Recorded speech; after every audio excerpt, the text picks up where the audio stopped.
그냥 예수님께서 우리를 어디로 이끌든지 순종하며 따라가는 자 되게 하여 주옵소서.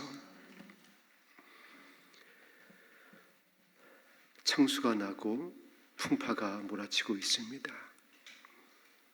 우리의 고개를 들어 주님을 바라보고 주의 이름을 부르오니 이제라도 우리의 믿음이 반석되신 주님께만 뿌리 내릴 수 있도록 은혜를 더하여 주옵소서.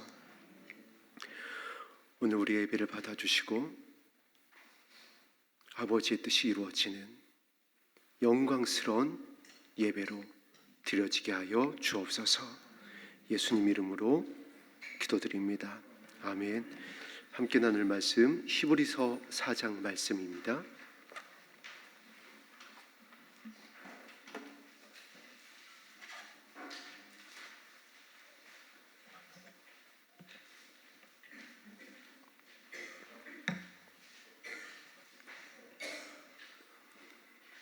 신약성경 356면입니다. 히브리서 4장 14절에서 16절까지의 말씀 다 같이 한 목소리로 합독하겠습니다. 시작. 그러므로 우리에게 큰 대제사장이 계시니 승천하시니 곧 하나님의 아들 예수시라. 우리가 믿는 도리를 굳게 잡을지어다.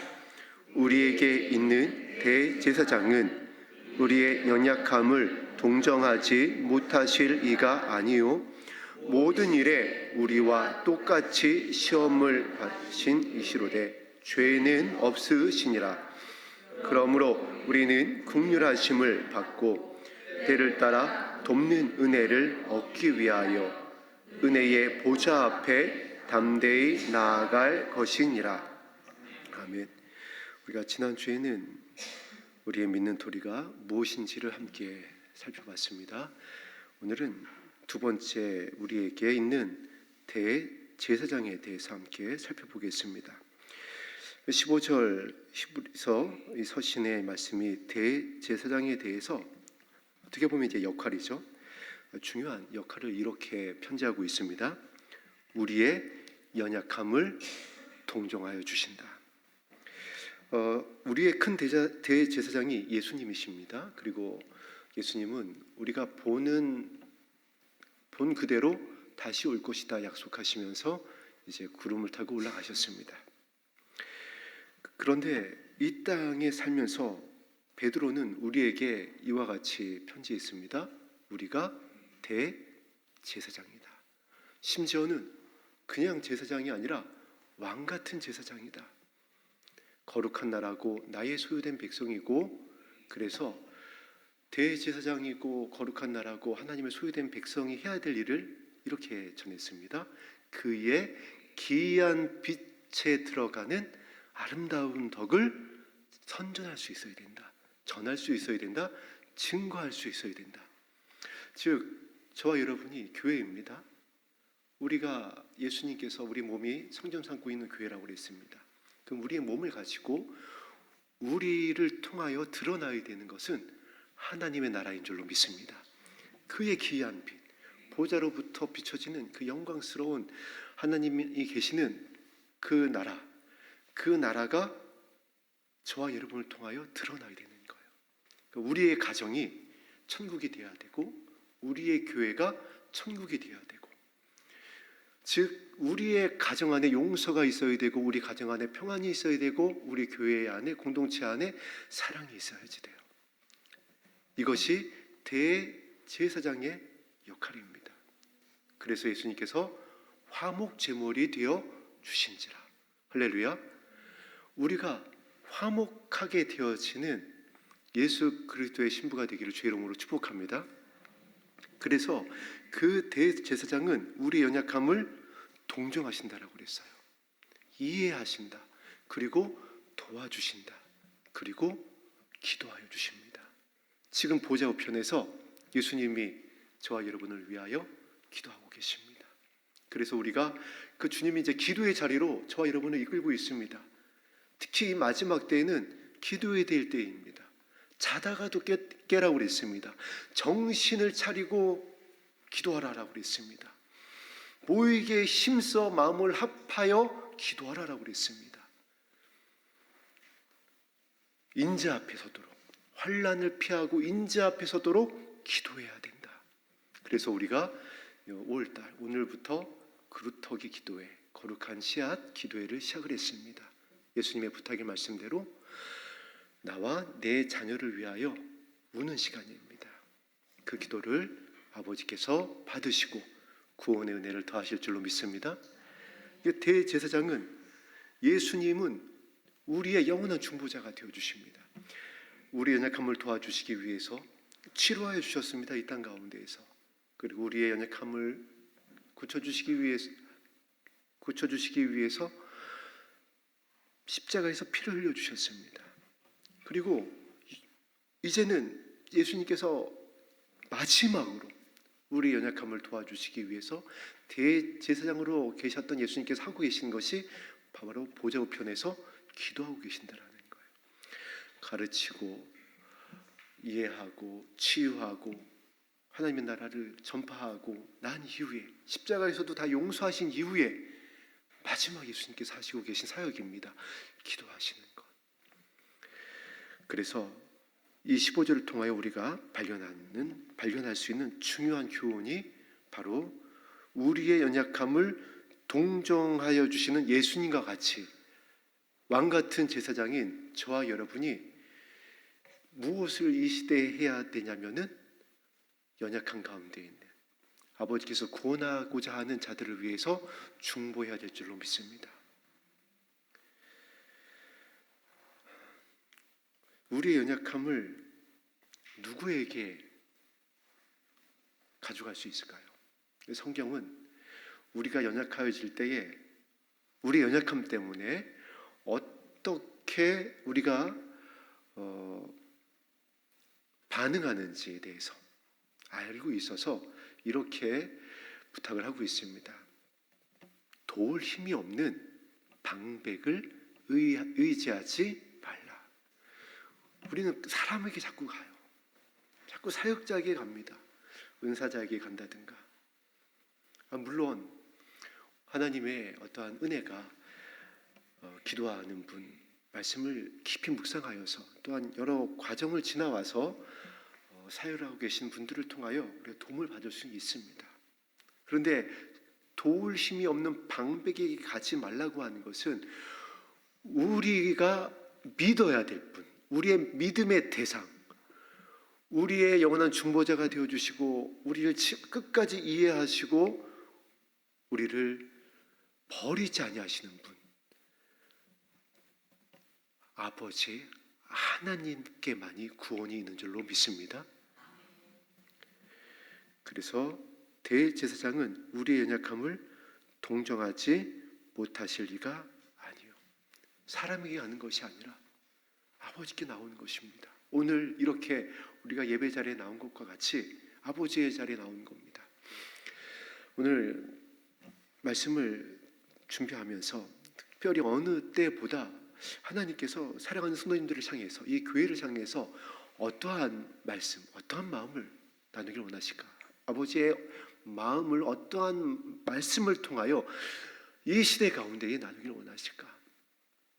우리 성도님들도 뉴스를 통하여서 접했을 겁니다. 지금 미국에서는 토네이도가 수십 개가 아니라 몇백 개씩 일어나고 있습니다. 중국이라든가 세계 도처에서 홍수가 일어나고 있습니다. 예수님께서 말씀하셨던 그런 이제 말세의 징조들이 정말 도처에서 일어나고 있어요. 이때 15절 말씀을 우리가 기억했으면 좋겠습니다. 우리에게 무엇이냐면은 대제사장이 있다. 우리를 위해 영원히 중보하고 계시는 예수님이 계시다. 그래서 그 예수님을 생각하면은 이제 이렇게 위로받을 수 있는 겁니다. 이와 같은 흔들리고 있는 시대에 이사야서에 이렇게 기록되어 있습니다. 너희는 내 백성을 위로하라.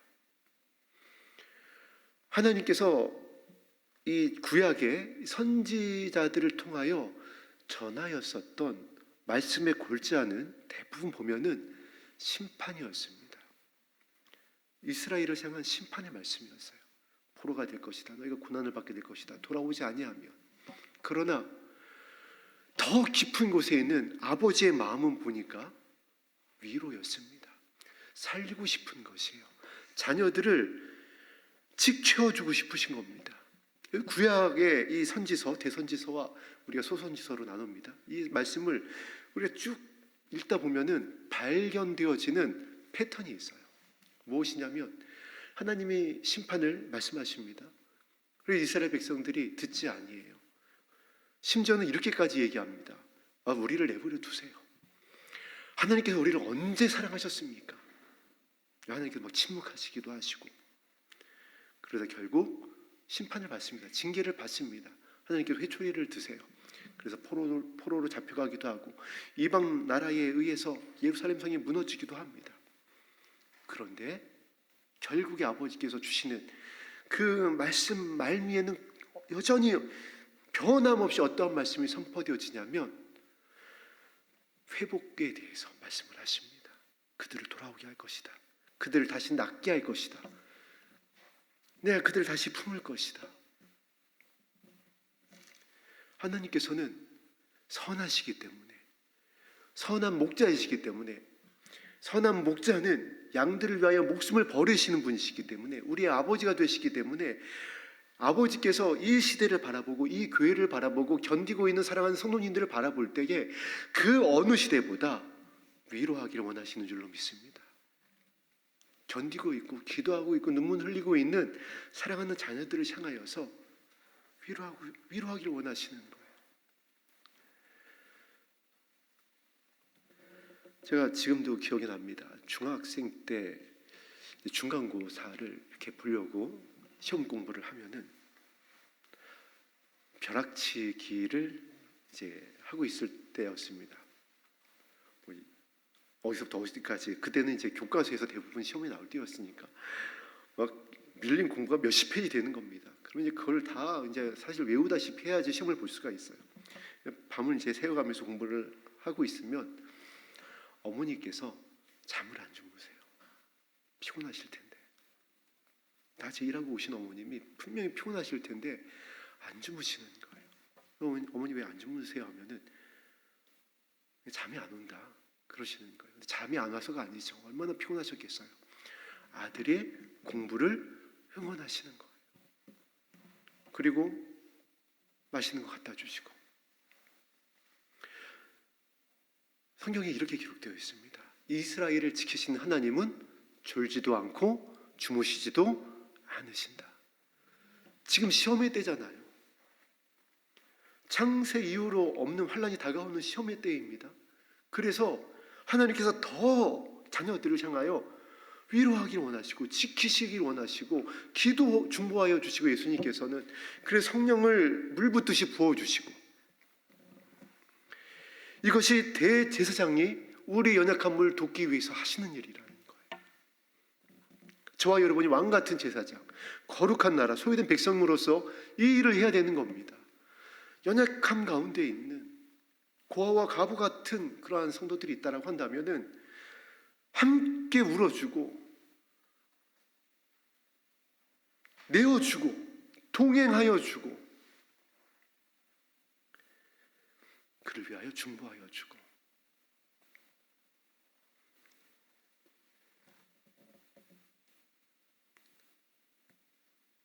그렇게 될 때에 예수님께서 그와 같이 기도하는 저와 여러분들을 향하여 하시는 일이 있습니다. 대제사장은 우리의 연약함을 동정하지 못하실 리가 아니시기 때문에 다음 말씀을 보면 어떠한 일을 하시는지를 우리가 짐작을 할 수가 있습니다.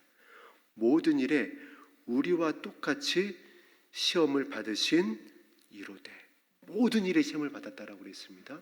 자, 지금 기도해야 될 때인 줄로 믿습니다. 기도의 때라고 가르쳐 주셨습니다. 그래서 예수님께서 가장 극심한 시험을 받으실 때가 있었죠.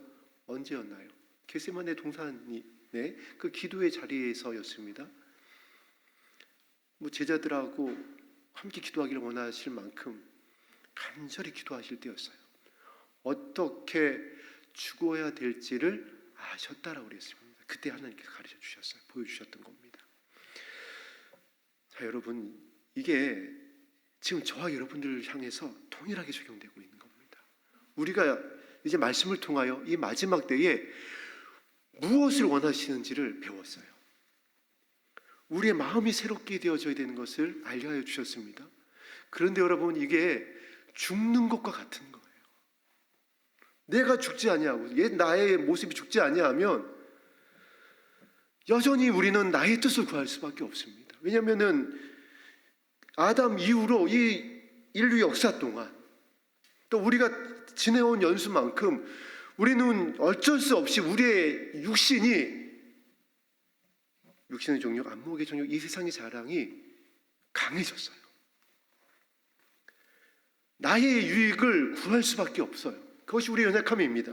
그래서 이렇게 말씀하신 겁니다. 우리 연약함을 그래서 도와주실 거다. 그러니까 이 땅에 살아오면서 범죄할 수밖에 없는 우리를 이해하시는 거예요. 그래서 예수님께서 중보자가 되어주시고 하나님께서 위로하길 원하시는 겁니다. 이해하시니까 치료하시면서 응답해 주시고 모든 것을 예비하여 주시고 기도하여 주시면서 우리에게 부탁하시는 거예요. 예수님께서 겟세마네 동산에서 그 잔을 마셨듯이 나의 원대로 마옵시고 아버지의 뜻대로 되기를 원합니다라고 기도하시며 그 잔을 마시셨던 것과 같이 우리가 이제 나의 마음이 새로워지길 원합니다. 나의 유익을 구하였었던 것, 나의 기쁨을 구했었던 것, 이것을 십자가에 못 박길 원합니다. 예수님께서 그렇게 기도하실 때에 성경에 보니까 천사가 기도를 도우셨다라고 그랬어요. 예수님의 기도를 하나님의 아들인데 그런데 사람이셨잖아요. 그래서 3번 기도하셨다라고 그랬습니다. 심히 놀라셨다라고 그랬어요.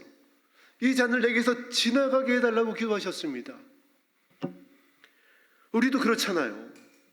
좀 내 기쁨, 내가 원하는 것, 나에게 익숙해져 있는 것, 내가 편한 것, 이거 찾을 수밖에 없더라고요. 그래서 버팁니다.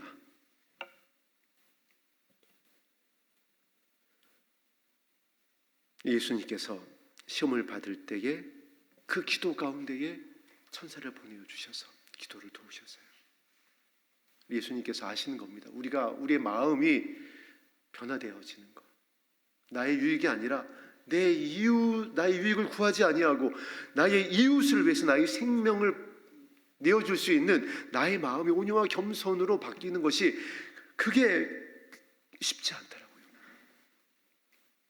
우리가 말씀을 통해서 나누고 있듯이 무슨 성경 공부라든가 은사자에게 기도를 받는다든가 그렇게 해서 되는 것이 아닙니다. 예수님이 기도하셨듯이 땀방울이 이어 떨어지는 핏방울것처럼 나의 마음을 아버지 앞에 정말 어떻게 표현해야 될까요? 너무 아파서 울 수밖에 없는 거예요. 나에게 익숙해져 있던 것, 내가 옳다고 생각했던 것을 십자가에 다 못 박는 것이 아프다고요. 때로는 억울하고. 그래서 예수님께서 시험을 받으실 때에 천사가 도우셨듯이 우리가 이 기도를 할 때에 이렇게 예수님께서 약속하여 주셨습니다. 내가 너희의 기도를 나의 아버지의 영 성령을 구해서 그 성령을 내가 받아서 너희에게 부어줄 것이다. 할렐루야. 우리가 그동안은 능력을 받기 위해서 성령을 구했었습니다. 은사를 받기 위해서 어떤 나타남 현상을 추구하면서 구했습니다. 그런데 주의 성령은 로마서 8장에도 기록되어 있듯이 아버지의 깊은 마음, 아버지의 진짜 마음, 우리를 살리시고자 하는 그 선한 마음을 알게 하여 주시는 분이에요.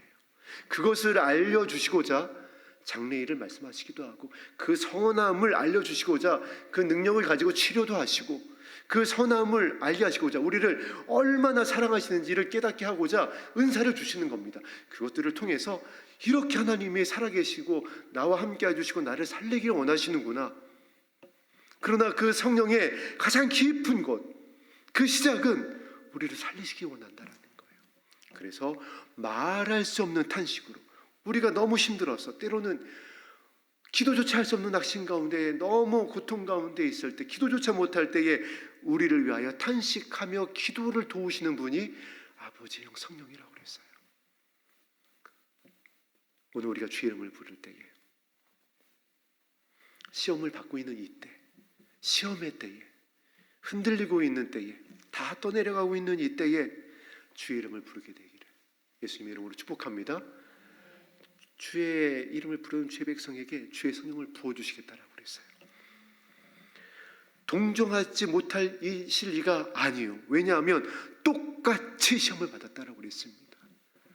배고파 보셨고 배신당해 보셨고 십자가에 못 박히셨고 채찍질 당해 보셨고 뺨으로 맞아도 보셨고 얼마나 수치스러운가요. 주먹으로 쳤고 관우를 씌우고 내리쳤다라고 그랬습니다.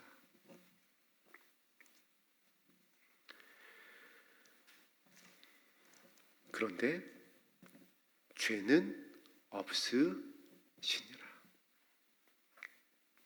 죄를 짓지 않으셨다. 아버지의 마음을 주의 성령을 통하여 예수님께서 알고 계셨다라고 그랬어요. 그래서 예수님의 사역의 중심을 보니까 성령이 말씀하심을 따라서 성령이 인도하심을 따라서 아버지가 나에게 말씀하시는 거 아니면 내가 말하지 아니하였고 아버지가 나를 이끄는 곳이 아니면 내가 가지 아니하였었고 아버지께서 치료하시고자 하는 자를 고치셨다라고 그랬습니다. 성령을 통하여서 아버지의 마음을 아셨다라고 그랬어요. 그래서 아버지의 뜻을 우리에게 이렇게 말씀하셨습니다. 한 영혼도 잃지 않고 살리기를 원하시는 거다. 우리가 이 세상에서는 여러 기준들이 있습니다. 많은 직장이 있다 보니까 커트라인이라는 것이 있어요. 그래서 어느 분야에서는 이것을 잘해야 되고 저 분야에서는 저것을 잘해야 되고 어느 분야에서는 이것이 필요 없지만은 다른 분야에서 이것이 반드시 있어야지 되는 정말 많은 커트라인들이 수도 없이 많이 있습니다. 그러나 구원에 이르는 단 한 가지의 길은 죄를 사하는, 죄를 없게 하는 단 하나의 능력은 아버지의 마음을 아는 것이에요. 아버지의 선함을 아는 것입니다. 그리고 그 아버지의 선함을 알아서 그 마음을 바라본 예수님께서 순종하시는 겁니다. 얼마나 살리기 원하시는지를, 아버지께서 얼마나 이 자녀들을 살리기를 원하시는지를 오늘 기도할 때에 이 마음을 부어주실 것입니다. 그래서 그 마음을 알게 되어졌을 때에 죄를 짓지 않을 수 있는 것입니다. 우리가 이 땅에 살아가면서 죄 짓고 싶지 않잖아요. 얼마나 우리를 유혹하고 넘어뜨리는 것들이 많은지 모릅니다. 더군다나 이 성경에는 흠도 티도 주름 잡힌 것도 없어야 된다라고 하니까 우리 그리스도의 신부 되기 원하는 성도님들은 특히나 죄에 대해서 더 민감할 수밖에 없습니다. 그래서 보는 것에도 조심하려고 하고 듣는 것에도 조심하려고 하고 정말 뭐가라도 죄가 되는 것은 말씀인 대로 정말 쳐다보지도 않고 생각하지도 않으려고 하고, 그리고 또 실제 성경에서 맞서 싸우라, 피 흘리기까지 해라 말씀하니까는 내가 십자가의 군병에 대해서 정말 죄와 싸워 이겨야 되겠다. 그런데 죄와 싸울 수 이길 수 있는 능력은 다른 것이 아니라 아버지의 선함을 아는 것이에요. 우리 교회에 요 근래에 하나님께서 많은 성도님들을 보내고 계십니다. 현재 간장들도 보내고 계시고 여러 성도님들을 보내고 계세요. 왜 보내실까요? 이 성전 꽉 채워가지고 더 크게 건축하고 우리 교회 이름을 높이고 그러라고 보내시는 건가요? 살리라고 보내신 줄로 믿습니다. 근데 무엇으로 살릴까요? 무엇으로 위로할 수 있을까요? 아버지의 선함밖에 없어요. 세상이 줄 수 없는 아버지의 그 선함, 생명을 사랑하시는 그 아버지의 마음이 아니고서는 살릴 수가 없습니다. 그래서 우리가 예수님과 같이 기도해야 되는 거예요. 아버지, 나의 마음에 아버지 선함을 알게 하여 주옵소서.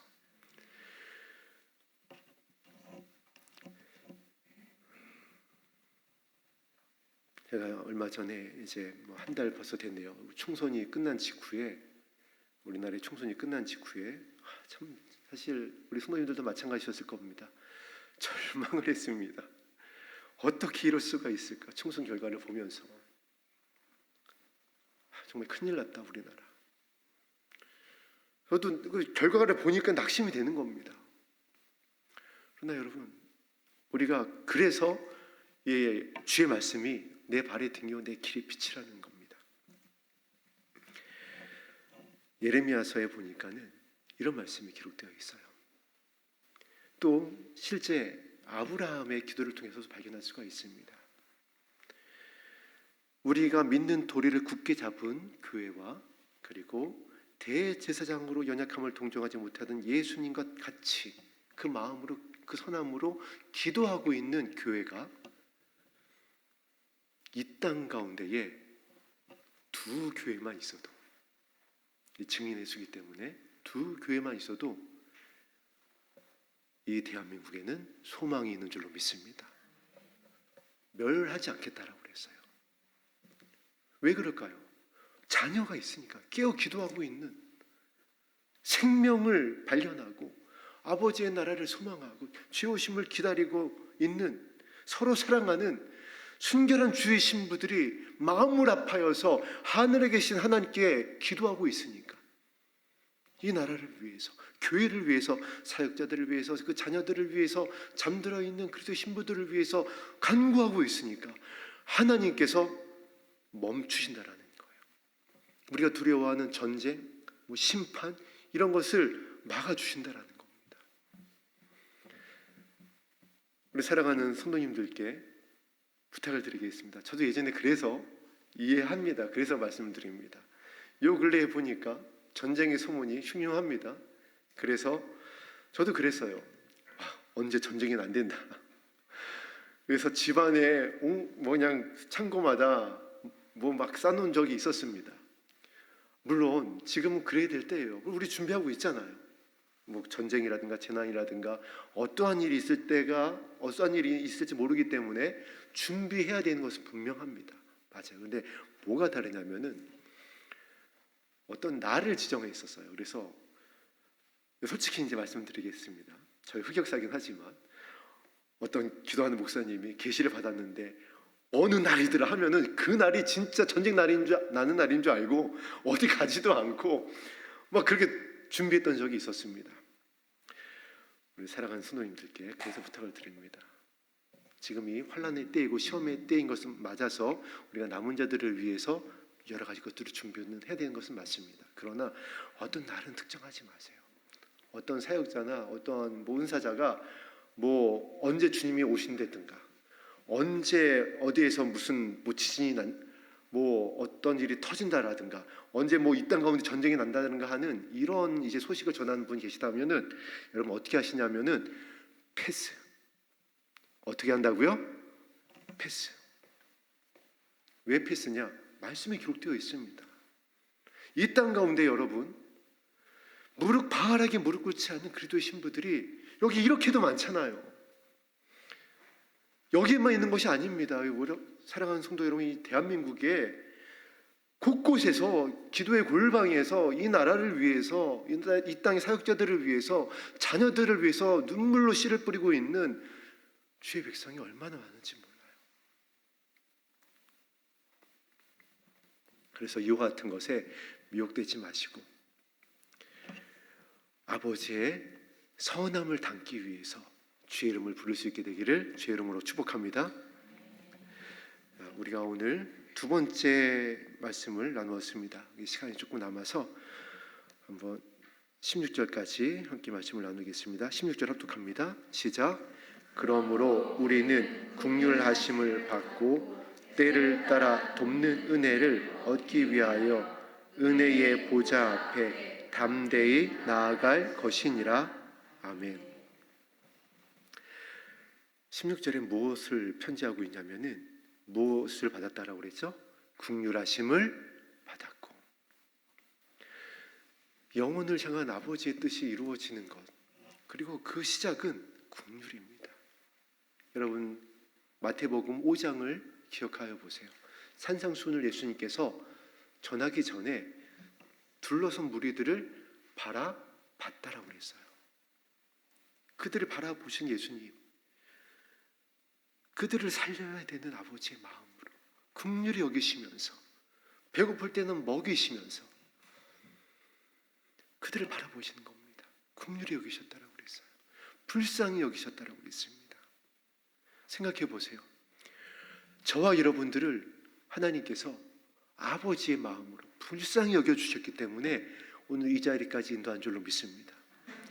불쌍히 여겨주셨다라고요.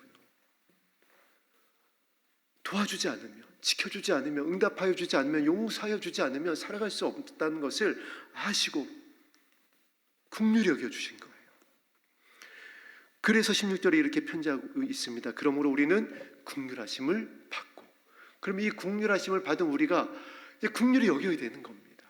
우리에게 붙여준 우리의 이웃들을, 보내주신 성도님들을, 연약한 자들을, 우리 가정의 남편과 아내와 자녀들을 불쌍히 여겨줘야 되는 거예요. 제가 오늘 이렇게 이제 예배 준비를 위해서 이제 저 좀 일찍 나와야 되니까 나오려고 하다 보니까 나오려고 하는데, 집에서 한 아이가 이제 막내입니다. 막내가 밥을 달라고 하는 겁니다. 근데 이제 말씀을 좀 더 정리를 하고 묵상을 해야지 되고 기도해야 되고 하다 보니까 미안한데 오늘은 아빠가 저기 형이 저 둘째 형아가 집에 있어가지고 네가 먹고 싶은 거를 포장해서 갖다 달라고 할 테니까 아빠가 좀 먼저 교회를 갈게 하고 이렇게 나오려고 하면서 둘째에게 부탁을 했습니다. 둘째, 왜 각 집안의 둘째들은, 안 그런 둘째도 있지만은 왜 그런 건지 모르겠습니다. 여기 혹시 둘째 되시는 분들은 아닌 줄로 믿습니다. 아니, 본인이 뭘 해야 된다고 그냥 단칼에 거부하는 거예요. 안 된다, 안 된다고. 자기 안 된다고. 근데 요 근래 좀 둘째가 좀 사고를 많이 쳤어요. 그래서 제가 그 사고 수습을 좀 많이 해줬습니다. 아쉬운 마음이 드는 거예요. 아니, 이게 지 아쉬울 때만 하고 내가 지금 조금 하는데 또 그 중요한 일도 아니에요. 그래서 그거 좀 들어주면 안 되나 하고 좀 그러려고 하다가 불쌍히 여겨지는 겁니다. 둘째가 불쌍한 거예요. 긍휼히 여겨진, 긍휼의 눈으로 바라보게 되는 겁니다. 왜냐하면 요즘에 얘가 공익 근무를 하고 있잖아요. 그래서 월, 화, 수, 목, 금 근무하고 토요일, 주일을 또 알바를 나가는 겁니다. 그것도 9시간 알바를 해요. 쉬는 날이 없는 겁니다. 아침에 일어나지는 못하는데 한 번도 지각하지 않고 그래도 본인이 스스로 일어나서 그렇게 또 공익 근무, 국방의 의무를 또 대신해서 하고 또 알바를 하면서 또 본인의 어떤 계획들을 나가는 모습이, 뒷모습이 보이니까 긍휼히 여겨지게 되는 거예요. 그래서 밥 달라고 하는 막내도 긍휼히 여겨지고, 그래서 오늘 조금 늦었습니다. 교회 나오는 시간이. 밥도 해주다 보니까 설거지도 해야지 되고. 아버지께서 저와 여러분을 이렇게 사랑하여 주시고 인도하여 주셨습니다. 제 돌아가신 어머니도 또 생각이 나네요. 옛날에 그 공부할 때 간식으로다가 사과를 잘 깎아주셨어요. 근데 사과를 깎아주시는데 제가 이렇게 보니까 사과를 깎아서 예쁘게 깎아가지고, 예쁘게 깎은 거는 저한테 접시에 담아서 주시고 그 끄트머리 있잖아요. 약간 남는, 깎고 난 다음에 남는 꼭지에 약간 그 부분을 이렇게 쓸어서 그거를 이렇게 드시는 거예요. 조금씩. 그래서 제가 몇 번 보다가 아니 엄마 그 왜 그것만 드세요 그랬더니 제가 어렸을 나이에 진짜인 줄 알았어요. 여기가 맛있어서 그래. 여러분 그게 맛있어서 그런 건가요? 아니죠. 그러니까 예쁘게 잘 자른 먹기 좋은 거는 아들에게 주고 그 모퉁이 그 쪼가리 그냥 그 드셨던 거예요. 그 아버지의 마음, 부모의 마음이 자녀를 향한 마음이 그와 같은 겁니다. 먹이고 싶고 살찌우고 싶고 자라나게 하고 싶고 그 시험에 들고 있으면 같이 잠자지 않고 지켜봐주고 불쌍히 여기시는 거예요. 졸지도 않고 주무시지도 않고 인도하여 주셨고 지켜주셨고 지금도 영원한 중보자가 되어주셔서 기도하고 계시고 그래서 이렇게 우리에게 힘을 주십니다. 그 긍휼하심을 가지고 그냥 계신 것이 아니라 때를 따라 돕는 은혜를 주시니라. 할렐루야. 때를 따라 주신다라는 의미가 뭔지 아시나요, 여러분? 매일 주신다라는 거예요.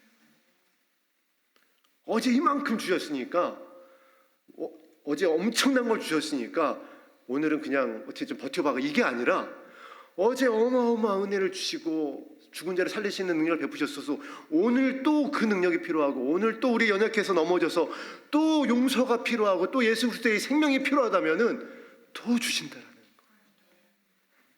이것이 아버지의 긍휼입니다. 우리는 어떨 때가 많죠? 이런 저런 사랑을 이렇게 했으니까 내가 이렇게 했었는데 할 때가 있잖아요. 내가 널 위해서 어떻게 살았는데 내가 얼마나 참았는데 그런데 아버지께서는 어떻게 하신다라고요? 때를 따라 날마다 새롭게 하여 주신다. 그러고 보니까 천국이 영원하잖아요. 그래서 천국을 이렇게 표현했습니다. 날마다 새로운 곳이다. 아멘. 날마다 새로운 곳이다. 날마다 새로운 은혜, 때를 따라 돕는 은혜, 생명의 강물이 날마다 흘러나는 그 영원한 천국. 때를 따라 돕는 은혜를 얻기 위하여. 자, 우리가 이 말씀에 정말 은혜를 받고 있습니다. 우리가 왜 오늘 예배를 드리고 우리가 왜 그루터기 기도회 거룩한 씨앗 기도회를 올려드리고 왜 우리가 금요일 날 장자들의 중보 기도회를 통하여서 그 새벽 2시까지 10시에 끝나면 4시간을 주님 앞에 머무르면서 주의 이름을 부를까요? 이 은혜를 주시잖아요. 자녀들을 살려주시고 나를 위로하여 주시고 또 용서하여 주시고 또 힘을 주시고 또 성령을 통하여 감동하여 주시고 이 시대를 견딜 수 있는 하늘의 사랑, 하늘의 평안을 채워주시잖아요. 날마다 때를 따라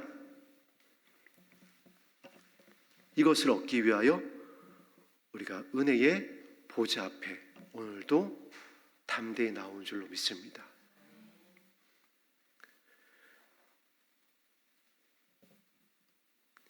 오늘 16절 말씀 마무리가 이와 같습니다. 은혜의 보좌 앞으로.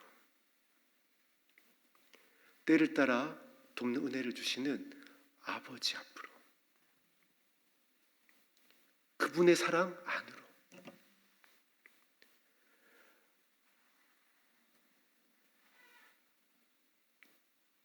마지막 때는 예배가 없습니다. 우리가 기도를 많이 한다라고 그래서 우리가 모이기에 힘쓴다라고 그래서 우리가 여기 예산 땅에 와 있다라고 그래서 예외가 아닙니다.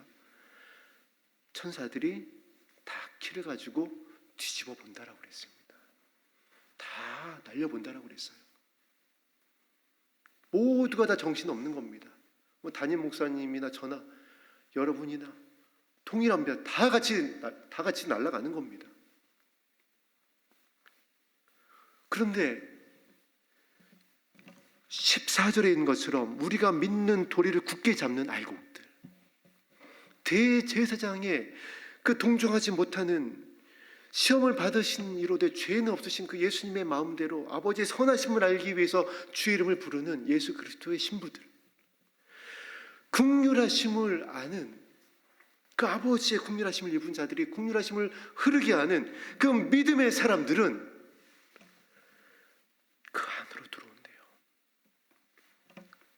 바람이 불어도 날아가지 않고 더 알곡들은 안으로 들어온대요. 그래서 알곡들이 모인대요. 오늘 이 자리에 모인 저와 여러분들이 그 알곡 되기를 주의 이름으로 축복합니다. 그 알곡인 줄로 믿습니다. 함께 갑시다. 함께 갑시다. 우리가 보좌 앞에 담대히 나가는 것을 거창하게 표현을 하고 어마어마한 것을 헌신하거나 기도하거나 이렇게 해야지 보좌 앞으로 나가는 것으로, 거룩함을 이루는 것으로 오해할 때가 있어요. 또 그렇게 가르치는, 미혹하는 그러한 경우가 있습니다. 은혜의 보좌 앞으로 담대히 나간다라는 것은, 우리가 믿는 도리를 굳게 잡는 것은 대제사장이 된다라고 한다는 것은 하나님께서 이미 값을 다 치러주셨습니다. 아들을 통하여서. 그래서 은혜라는 겁니다. 할렐루야. 우리의 공로가 아니라는 거예요. 그런데 자꾸 뭘 해라, 뭘 해야 된다, 뭘 하지 말아라, 왜 자꾸 초등학문으로 가려고 하나요? 정말 그러지 않았으면 좋겠습니다. 은혜의 보좌 앞으로 담대히 나아갈 것이니라. 그냥 아버지 앞에 나와서 그 은혜의 우리 믿는 도리를 굳게 잡고 새하늘과 새 땅을 바라보고 그 아버지의 선하심을 간구하고 우리에게 허락되어진 우리의 이웃을 위하여 눈물로 씨를 뿌리고 나를 불쌍히 여겨달라고, 이거 말고 다른 무엇인가를 신부되기 위해서 전하는 어떠한 누군가가 있다라고 한다면은 이게 로마서에 있는 대로 저주를 받을 것입니다. 왜냐하면 그건 복음이 아니에요. 천사도 바울이 그랬습니다. 주 예수 그리스도 이외에 다른 것을 전한다면은, 그 사랑 말고 다른 것을 전한다고 한다면은 저주를 받을 것이라. 제가 위협하거나 그런 것이 아니라 말씀에 그렇게 기록되어 있습니다. 사단이 택하신 자들을 미혹하려다 보니까는 자꾸 다른 것을 전합니다. 다른 것을 요구하게 하고 귀 기울이게 하고 마음을 흔들게 합니다. 딱 그러기 좋은 때잖아요.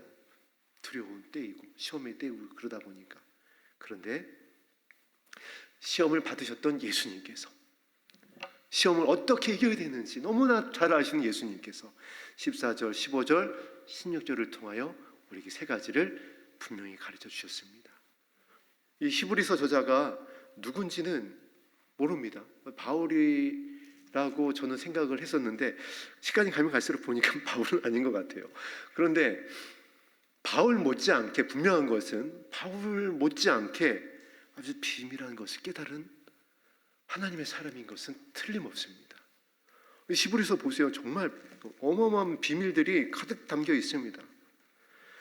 그 저자가 은혜의 보좌 앞에 나갈 수 있는, 신부 될 수 있는, 히브리서의 결론이 사실 잠깐 후면 오실리가 오시리니, 결국 주의 오심에 대한 말씀으로 마무리되어집니다. 근데 그 히브리서 저자가 신부 되기 원하는 이 방법을 세 가지로 너무나도 명확하게 전해주고 있는 겁니다. 우리가 믿는 도리를 굳게 잡아라. 대제사장처럼 연약한 자를 동정하지 못하지 않으셨던 예수님과 같이, 죄가 없으셨던 예수님과 같이 선하신 아버지의 마음을 알아야 된다. 그리고 긍휼하심을 알아야 된다. 그리고 때를 따라 돕는 은혜를 부어주시는 아버지 앞으로 나아가야지 된다. 우리가 이 은혜를 기억했으면 좋겠습니다. 예수님을 깊이 생각하라고 그랬잖아요. 예수님이 우리를 위해서 때를 따라 돕는 은혜를 날마다 부어주셨습니다. 그러면 이제 우리가 그렇게 하는 겁니다. 나의 자녀, 나의 형제, 나의 친족, 내가 구원하자고자 하는 누군가를 향하여서 그와 같이 은혜를 베푸는 거예요. 그 은혜는 그가 받을 만한 자격이 없는 건 주는 게 은혜입니다. 돌아오지 않을 수도 있어요. 예수님처럼 배신당할 수도 있습니다. 그래도 베푸는 것이 은혜예요. 아버지 선한 마음으로 나의 생명을 잃을 수도 있습니다. 친구를 위하여 내어줄 수도 있습니다. 근데 아버지가 그를 얼마나 살리길 원하시는지 성령을 통하여 알게 되어지면 그렇게 때를 따라 돕는 은혜를 날마다 흐르게 하는 거예요.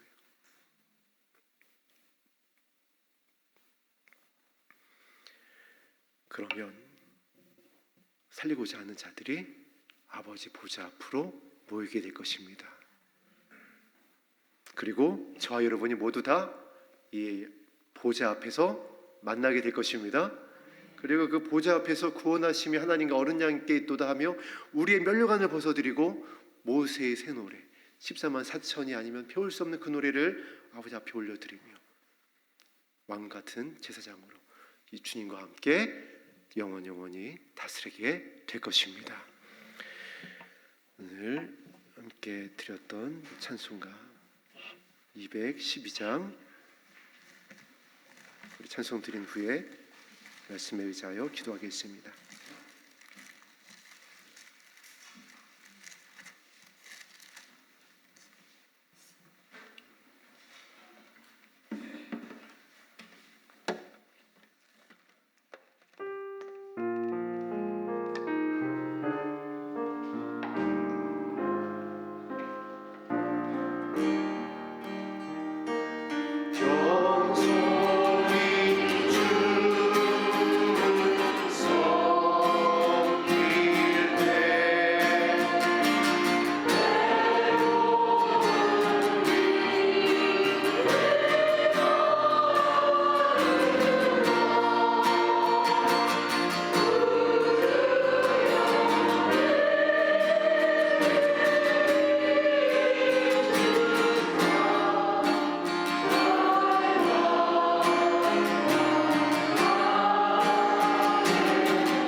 예전에 이제 예찬이가 아주 어렸을 때 친구를 집에 이제 데려온 적이 있었습니다. 초등학생 때였던 걸로 기억이 돼요. 저한테 신신당부를 하는 겁니다.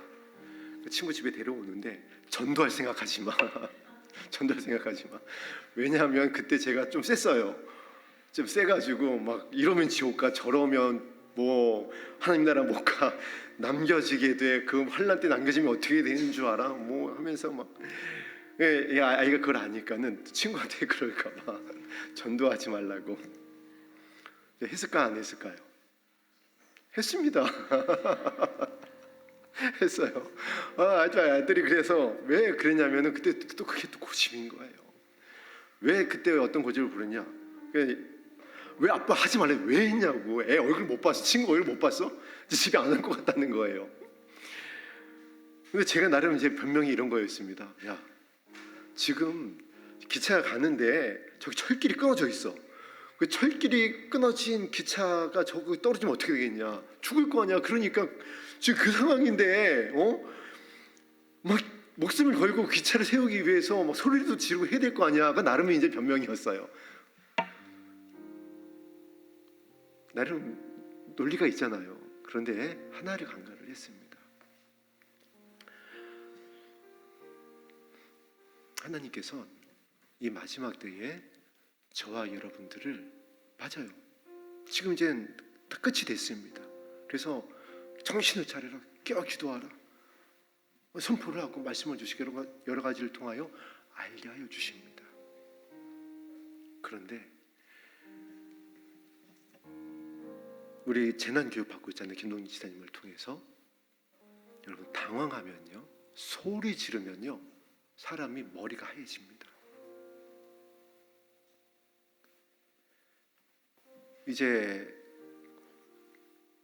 소화기 작동법을 여러분 기억하시나요?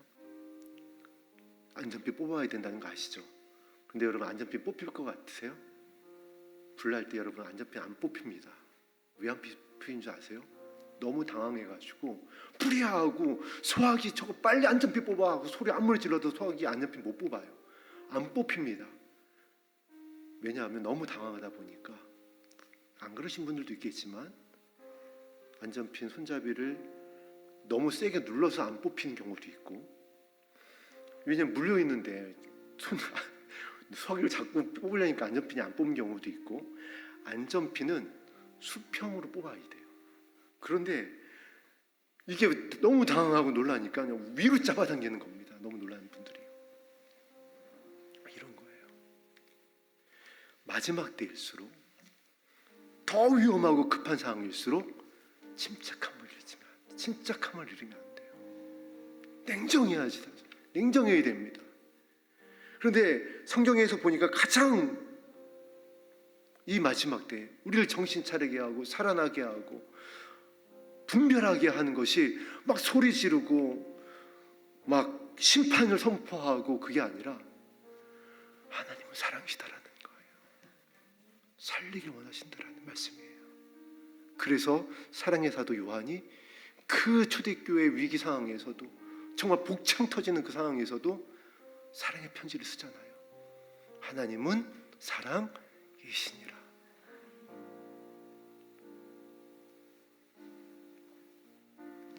저와 여러분이 사랑이 되기를 축복합니다.